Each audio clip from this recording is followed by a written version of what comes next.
Assalamualaikum warahmatullahi wabarakatuh. Perkenalkan, nama saya Nisa Yuliana Arif dari Prodi S1 Keperawatan kelas 1A. Di sini saya akan presentasi tentang ibadah sebagai aktualisasi ketakwaan untuk memenuhi tugas mata kuliah pendidikan agama Islam.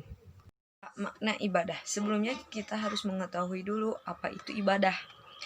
Ibadah secara umum memiliki arti, yaitu segala sesuatu yang dilakukan manusia atas dasar patuh terhadap penciptanya sebagai jalan untuk mendekatkan diri kepadanya. Ibadah, menurut bahasa etimologis, adalah diambil dari kata ta'abud. Apa itu ta'abud? Ta'abud yang berarti menundukkan dan mematuhi, seperti dalam perkataan thariqun mu'abbad. Yaitu artinya jalan yang ditundukkan yang sering dilalui orang. Ibadah juga bermakna yang pertama taat atau al-ta'ah, kedua tunduk atau al-qudhu, tiga pengabdian atau al-tanassuk. Ibadah dalam bahasa Arab berasal dari kata abda. Apa itu abda? Abda yang berarti menghamba. Apa sih maksud menghamba itu? Pasti kalian bertanya-tanya ya.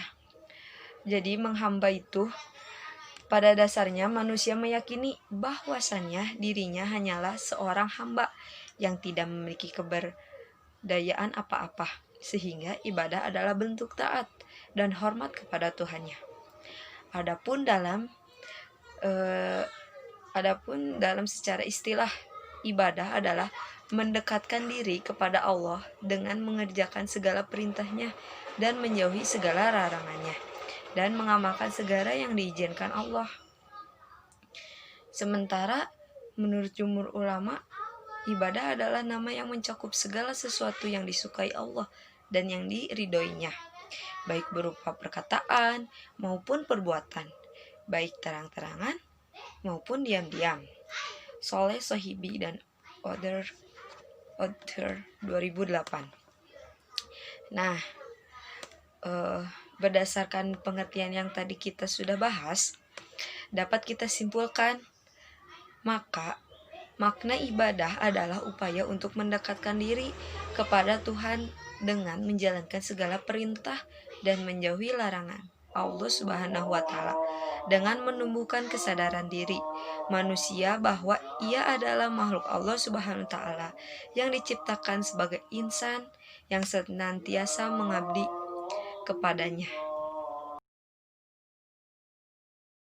Klasifikasi ibadah. Yang pertama ada ibadah khossah atau khusus, atau ibadah mahdah atau ibadah yang ketentuannya pasti. Yang dimaksud ibadah khossah atau khusus atau ibadah mahdah yaitu ibadah yang ketentuan dan pelaksanaannya telah ditetapkan oleh nas dan merupakan syari ibadah kepada Allah Subhanahu wa Ta'ala. Contohnya sholat, puasa, zakat, haji, akikah, kurban, dan pengurusan jenazah. Yang kedua ada ibadah ammah atau umum. Apa yang dimaksud ibadah ammah? Yakni semua perbuatan yang mendatangkan kebaikan dan dilaksanakan dengan niat yang ikhlas karena Allah Subhanahu wa Ta'ala. Contohnya seperti minum, makan, dan bekerja mencari nafkah. Contoh dari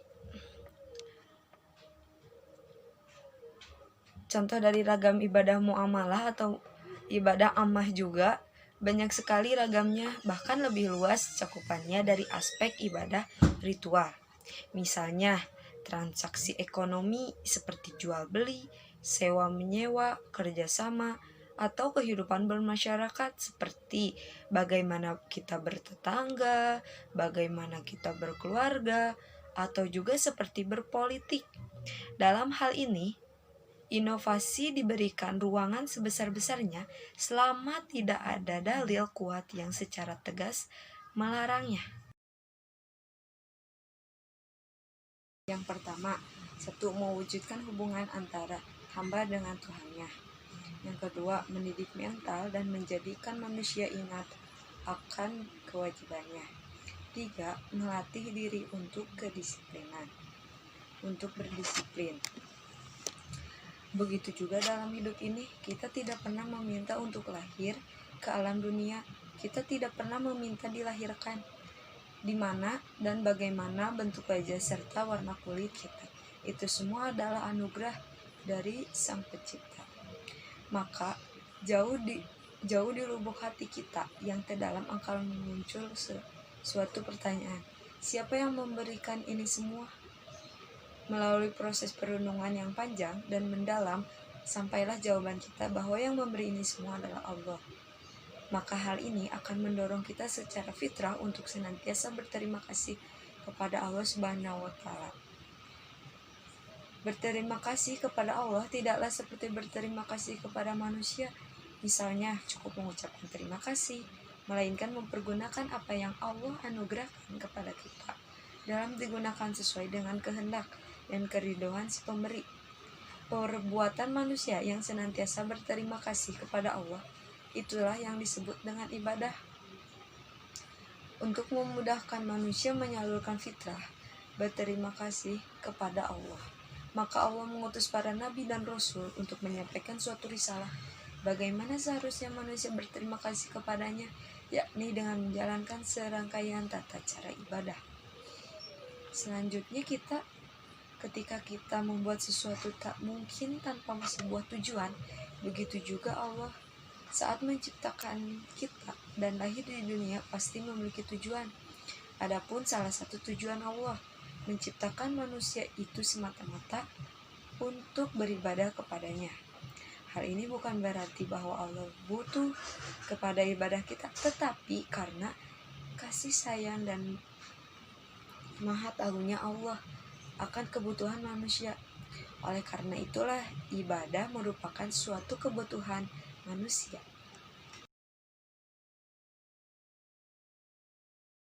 Diterimanya ibadah.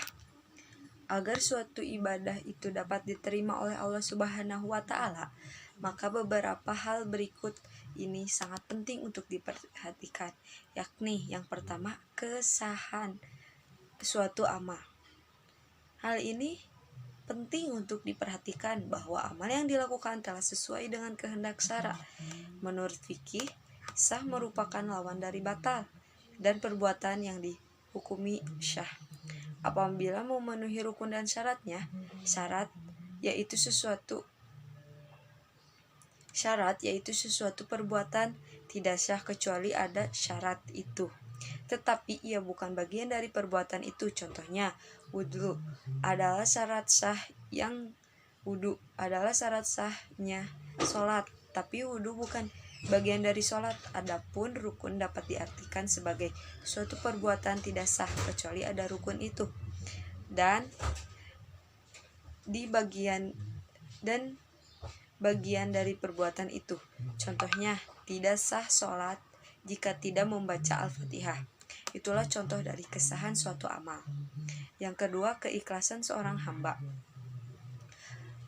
Melakukan suatu perbuatan ibadah dengan motivasi semata untuk dan karena mengharapkan ridha Allah sebagai bentuk manifestasi dari dua kalimat syahadat, sehingga tidak terbesit dalam hatinya mengharapkan atau bergantung kepada pandangan manusia, sehingga jatuh pada perbuatan riya, di mana riya merupakan syirik kecil.